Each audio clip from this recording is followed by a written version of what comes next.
टूनी की शादी होने वाली है। हर चिड़िया की तरह टूनी के भी दिल में शादी को लेकर कई सपने हैं, पर उसने अभी तक अपने पति को देखा नहीं है।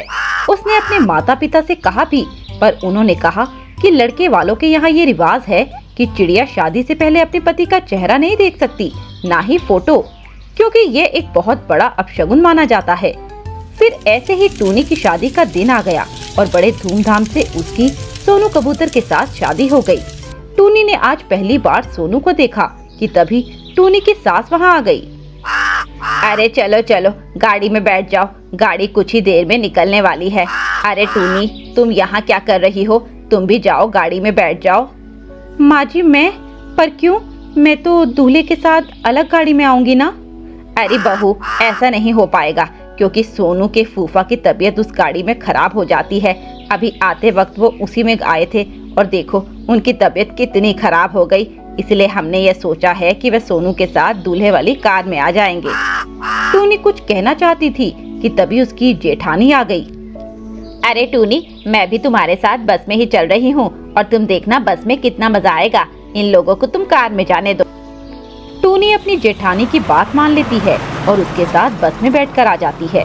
उसके बाद टूनी को उसके कमरे में ले जाया जाता है और बेड पर बिठा दिया जाता है कि तभी उसके कमरे में एक कौवा आता है। तुम तो मेरी उम्मीद से भी सुंदर हो। वैसे मेरा तो बहुत मन था कि मैं तुम्हें शादी से पहले देख सकूं, पर क्या करूं, माँ ने कहा हमारे खानदान में चिड़िया चिड़ा एक दूसरे को शादी से पहले नहीं देख सकते। टूनी पहले तो उसको देखती है, फिर उससे बोलती है, आप कौन और आप क्या बोल रहे हो? आपको शोभा देता है ये सब बोलना? आप नई नवेली दुल्हन के कमरे में ऐसे घुस आए? चलिए निकलिए यहाँ से। अरे टूनी, तुम ये क्या कह रही हो? तुमने पहचाना नहीं मुझे? मैं तुम्हारा पति हूँ सोनू, जिससे तुम्हारी शादी हुई है। और तुम ये कैसी पत्नी हो जो अपने पति को पहचानने से इनकार कर रही हो? अरे आज ही तो शादी हुई है हमारी और इतनी जल्दी भूल गई? तुम मेरे पति हो ही नहीं सकते। मेरी तो किसी और से शादी हुई थी, मुझे अच्छे से याद है। अरे टूनी, याद करो, मैं ही था जिसने तुमसे शादी की है। टूनी याद करने की कोशिश करती है, पर उसे कुछ याद नहीं आता। तभी उसकी सास और जेठानी वहाँ आ जाती हैं। अरे क्या हुआ, सब ठीक तो है? माँ जी देखिए, देखिए ना, ये कौन है और ये ऐसे मेरे कमरे में घुस आए? अरे देवरानी जी, आप कैसी बात कर रही हैं? भला किसी पति को अपने पत्नी के पास जाने के लिए परमिशन लेनी होगी क्या? नहीं भाभी, ये मेरे पति नहीं है, मुझे अच्छे से याद है। मैं एक बार जो चेहरा देख लूं आसानी से भूलती नहीं हूँ। लगता है टूनी, तुम शादी की दौड़ भाग में थोड़ी परेशान हो गई हो, इसलिए थोड़ा आराम कर लो, सुबह तक सब ठीक हो जाएगा। इसके बाद वे कमरे से बाहर आकर बात करने लगते हैं। तभी वह कौवा कहता है, देख बुढ़िया, अगर यही तमाशा चलता रहा ना तो मैं ये काम नहीं करने वाला। अगर उस चिड़िया ने मुझे अपना पति मानने से इनकार कर दिया और उसे अच्छे से याद आ गया कि मैं उसका पति नहीं हूँ। अरे अरे धीरे बोल और अपनी ये मनूस जुबान बंद कर। देख, वो सब मैं नहीं जानता, बस मुझे तुम मेरा पैसा टाइम से देते रहना। अबे पहले मिल तो जाने दे, घर बसा नहीं और लुटेले पहले आ गए। अभी तो ये खेल शुरू हुआ है। तू जानता है मैंने उस सोनू की शादी क्यों कराई? ताकि मुझे उसकी सारी जायदाद मिल सके, जिसके लिए मैंने जिंदगी भर इंतजार किया। और नहीं तो क्या, मैंने भी तो इस जायदाद को पाने के लिए कितने पापड़ बेले हैं।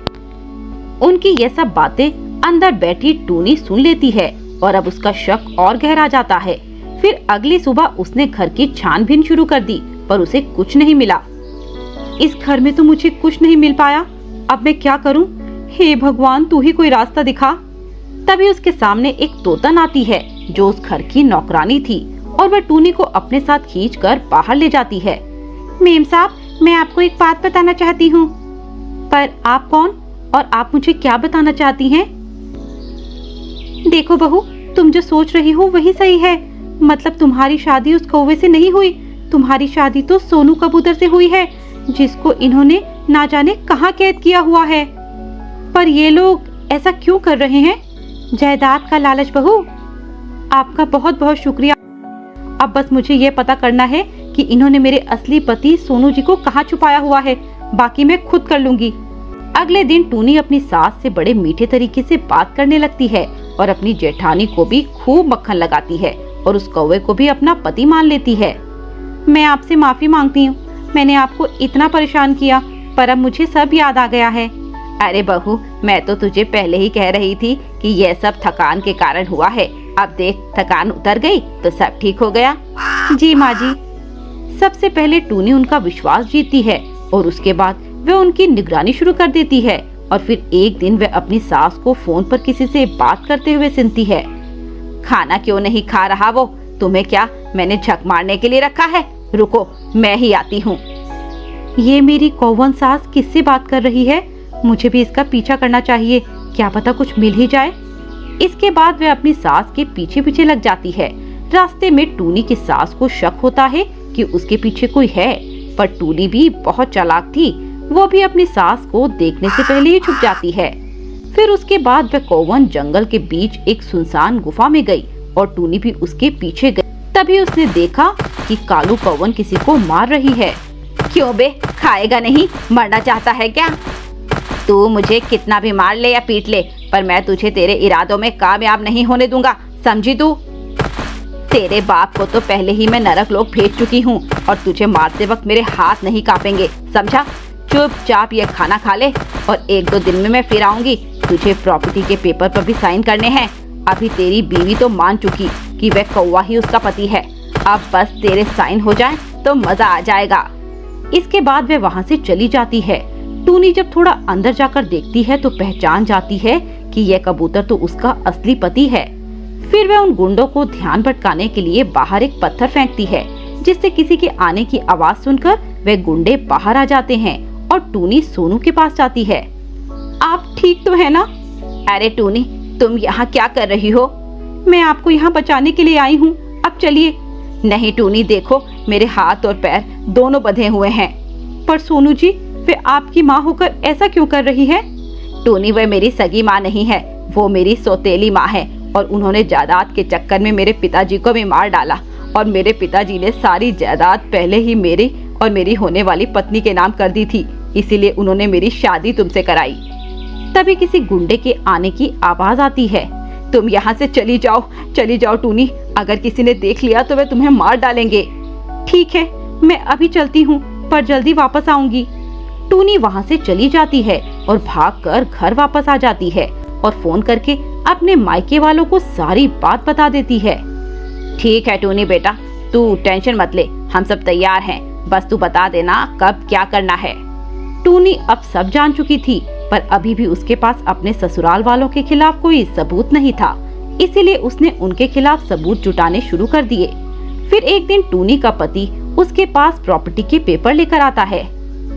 लो टूनी, इस पर साइन कर दो। ये क्या है? अरे ये तो LIC के पेपर हैं। मैं तुम्हारे नाम एक LIC की पॉलिसी ले रहा हूँ, इसीलिए तुम्हें साइन करने की जरूरत है। टूनी ये जान चुकी थी कि कौवा झूठ बोल रहा है, पर फिर भी उससे कुछ नहीं कहा और चुपचाप साइन कर दिए। फिर इसके बाद वे लोग पेपर लेकर सोनू के पास गए और उन्होंने उसे भी साइन करा लिए और फिर टूनी की सास जोर जोर से हंसने लगी। आखिरकार मैं कामयाब हो गई, मुझे जो चाहिए था वह मुझे आखिर मिल ही गया। अब मैं इस घर की जायदाद की अकेली मालकिन बन गई हूँ। इसे पाने के लिए मैंने क्या नहीं किया, सोनू के बाप को मार डाला और सोनू को भी यहाँ कैद कर लिया। टूनी की सास के कबूलनामे के बाद टूनी पुलिस को लेकर अंदर आ गई। बहुत खूब सासू माँ, मैं यही चाह रही थी कि आप अपने पापों को कबूल ले, और देखो आज हो भी गया। इसका मतलब तू नाटक कर रही थी? हाँ माँ जी, मैं नाटक ही कर रही थी। इसके बाद पुलिस टूनी की सास को अपने पति की हत्या और अपने बेटे को अगवा करवाने के जुर्म में अंदर कर लेती है और उसे उसके पापों की सजा देती है। सुंदरवन के जंगल में टूनी नाम की चिड़िया अपनी माँ और अपने पिता कालू कबूतर के साथ रहती थी। टूनी चिड़िया बहुत ही खूबसूरत, सुंदर और पढ़ी लिखी चिड़िया थी। वहीं उसके पिताजी और उसकी माँ शिवजी भगवान के बहुत बड़े भक्त थे और वे हर सोमवार को शिवजी का व्रत किया करते थे और मंदिर जाया करते थे।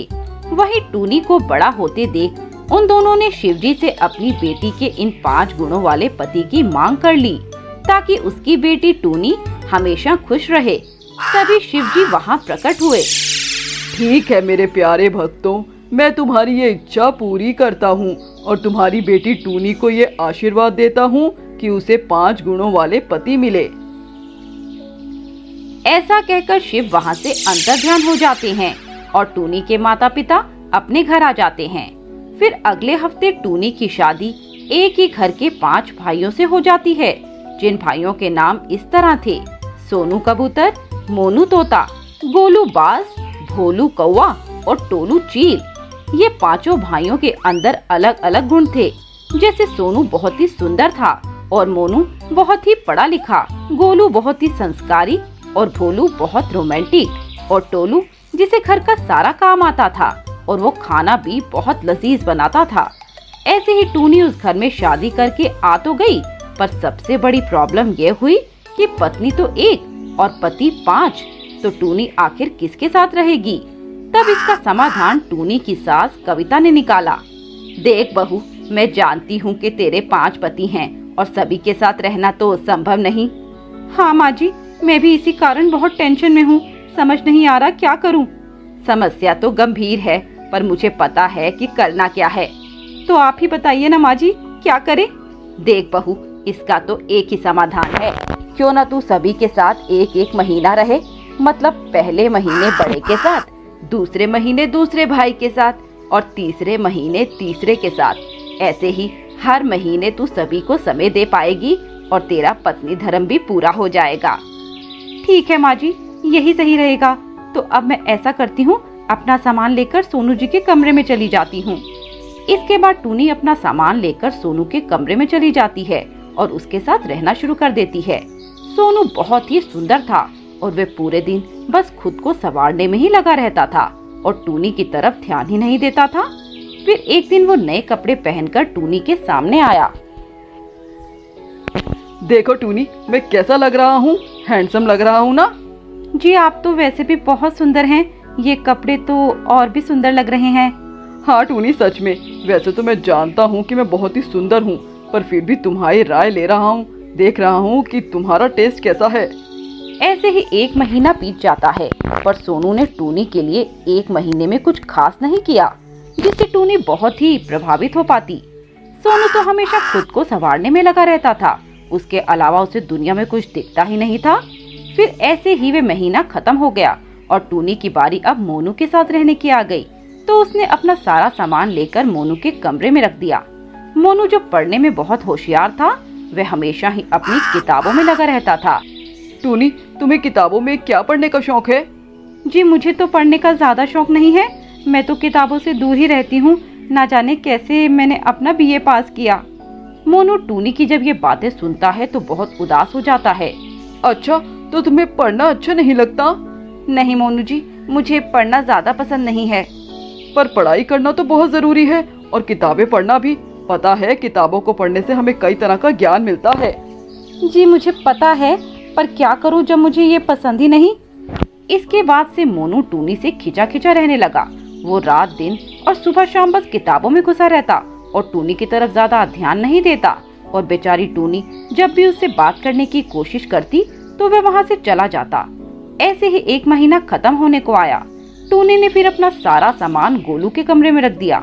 गोलू के कमरे में सामान से ज्यादा भगवान और भक्ति की किताबें रखी हुई थी और गोलू हमेशा भगवान की भक्ति में रहता और टूनी जब भी उसे छूने की कोशिश करती तो वह उसे मना कर देता। गोलू जी, क्या आप मुझसे इतना शर्माते हैं? मैं तो आपकी पत्नी हूँ ना। हाँ हाँ, तुम मेरी पत्नी तो अवश्य हो, पर मुझे इन सब में कोई रुचि नहीं। मैं तो बस प्रभु की भक्ति में लीन रहना चाहता हूँ। इसीलिए मैं इस पल को बर्बाद नहीं करना चाहता और अपना संपूर्ण जीवन भक्ति में लगाकर उन्हें उछावर करना चाहता हूँ। ऐसे ही 3रा महीना बीत गया, पर गोलू ने टूनी के लिए कुछ खास नहीं किया जिससे टूनी खुश हो पाती। गोलू ने तो उसे पूरे महीने टूनी से बात भी नहीं की, क्योंकि उसके बाद इतना समय ही नहीं था कि वह टूनी से बात कर पाता। फिर क्या था, महीना खत्म हुआ तो टूनी ने अपना सामान गोलू के कमरे से भोलू के कमरे में रख दिया और भोलू जो बहुत रोमांटिक था, उसे हर समय प्यार ही करता रहता और कुछ काम करने ही नहीं देता। यहाँ तक कि हर बात में उसे बस रोमांस ही चाहिए था। भोलू जी, मानती हूँ प्यार करना अच्छी बात है, पर प्यार के अलावा भी दुनिया में कई काम होते हैं जो हमें करने होते हैं। क्या कह रही हो टूनी? भला प्यार के अलावा भी कुछ जरूरी है? काम करना भी जरूरी है, सिर्फ प्यार से घर नहीं चलता, घर चलाने के लिए पैसे भी तो चाहिए होते हैं। पर टूनी, मुझे तो ऐसा नहीं लगता मुझे तो यही लगता है कि प्यार ही बहुत जरूरी है और उसके बिना उसके अलावा कुछ भी जरूरी नहीं। टूनी उसे बहुत समझाती है पर भोलू ने उसकी एक ना सुनी और वह अपनी मनमानी करता रहा और ऐसे ही 1 महीना बीत गया। फिर एक दिन उसकी सास ने उससे पूछा, क्या हुआ टूनी? कुछ नहीं माँ जी, बस ऐसे ही बैठे कुछ सोच रही थी। अरे मुझे भी बता क्या सोच रही थी, और हाँ ये भी बता कि तूने 4 महीने बिता लिए, तुझे मेरा कोई बेटा पसंद आया? हाँ माँ जी, सभी अपनी जगह सही हैं और अच्छे भी, पर फिर भी पता नहीं क्यों मैं खुश नहीं हूँ। यही तो मेरी माँ और मेरे पिताजी चाहते थे और इसीलिए उन्होंने शिवजी से ये 5 गुणों वाला वरदान मांगा और मुझे उसी वरदान अनुसार 5 गुणों वाले पति मिल गए, पर फिर भी पता नहीं मैं खुश नहीं हूँ। ऐसा होता है बहू, पर कोई नहीं, समय के साथ सब ठीक हो जाएगा, तो चिंता मत कर। और वैसे भी अब तुम्हारा समय मेरे 5वें बेटे के पास जाने का आ गया। हाँ माँ जी, मुझे पता है, और कल ही 4था महीना पूरा हो गया और अपना सारा सामान अब इस कमरे से निकालकर मैं टोलू जी के कमरे में रख दूंगी। फिर अगले दिन टूनी टोलू के पास गई। टोलू जी से घर का सारा काम आता था। उसी दिन वह टूनी रसोई में जाकर खाना बनाने लगी कि तभी टोलू उसके पास आया। अरे अरे टूनी जी, तुम रहने दो, मैं खाना बना लूंगा। वैसे भी मुझे खाना बनाना बहुत अच्छा लगता है। ये तो बहुत अच्छी बात है। हाँ, मुझे बचपन से ही काम करने का बहुत शौक है, तभी तो माँ को कुछ काम करने नहीं देता। वैसे तुम बताओ तुम्हें क्या खाना है, मैं तुम्हारे लिए बना देता हूँ। अरे उसकी कोई ज़रूरत नहीं, मैं बना लूँगी। अरे नहीं टूनी, तुम इस महीने मेरी पत्नी हो और मैं तुम्हें इस महीने कुछ काम नहीं करने दूंगा। तुम बस फरमाइश करो, मैं तुम्हारी हर फरमाइश पूरी करता जाऊंगा। इसके बाद टोलू ने उसके लिए उसके मनपसंद आलू के पराठे बनाए और उसे प्यार से खिलाया। टूनी घर का जो भी काम करती, टोलू वहाँ पहुँच जाता और टूनी को वो काम करने में उसकी पूरी मदद करता। टूनी, वैसे तुम्हें यह काम करने की कोई जरूरत नहीं, मैं हूँ ना, मैं कर लूँगा। अरे मैंने आपकी थोड़ी मदद कर दी तो क्या हो जाएगा, वैसे भी आप मेरे पति हैं। नहीं टूनी, मैं तुम्हारा पति हूँ, इसीलिए जरूरी नहीं कि तुम्हें यह काम करने होंगे, बल्कि मैं तो चाहता हूँ कि मैं अपनी पत्नी की पूरी मदद करूँ। टूनी टोलू के बर्ताव और उसके प्यार से बहुत खुश थी। ऐसे ही दिन बीतते गए और करवा चौथ का दिन आया। टूनी ने अपनी सभी पत्नियों की तरह करवा चौथ का व्रत रखा और चांद निकलने का इंतजार करने लगी। और कुछ देर बाद चांद भी निकला, पर टूनी के पास उसके टोलू पति के अलावा कोई नहीं था। सोनू तो अपने लिए नए कपड़े लेने गया था और मोनू अपने कोचिंग इंस्टीट्यूट में बैठा पढ़ा रहा था। गोलू मंदिर गया हुआ था और भोलू तो इस करवा चौथ में रोमांचित बनाने के लिए टूनी के लिए गुलाब लेने गया था, पर वो भी सुबह से निकला हुआ रात होने को आई, पर पता नहीं वह कहाँ रह गया। पर टोलू तो घर पर ही था और उसने टूनी के लिए बहुत अच्छे स्वादिष्ट पकवान बनाए, वो सभी जो टूनी को पसंद थे। तभी टूनी को भूख के कारण चक्कर आने लगे। तभी टोलू ने उसका व्रत तोड़ा और उसे खाना खिलाया। अब तुम ठीक हो ना टूनी? हाँ टोलू जी, मैं ठीक हूँ। आपका बहुत बहुत शुक्रिया जो आप सुबह से मेरे लिए खाना बनाने में लगे हैं। तभी टूनी के चारों पति भी आ गए, पर टूनी ने अपनी सास से कहा, माँ जी, मैं जानती हूँ कि ये सब मेरे पति हैं, पर जो खुशी मुझे टोलू जी के साथ मिलती है वह खुशी और प्यार मुझे इन सभी के साथ नहीं मिल पाता। इसीलिए मैं इन सभी से डिवोर्स चाहती हूँ और टोलू जी के साथ दोबारा शादी करना चाहती हूँ। सास ने भी टूनी की बात मान ली और टूनी के चारों पति टूनी को तलाक दे बैठे। टूनी ने टोलू के साथ शादी कर ली और उसके बाद वे दोनों खुशी खुशी रहने लगे।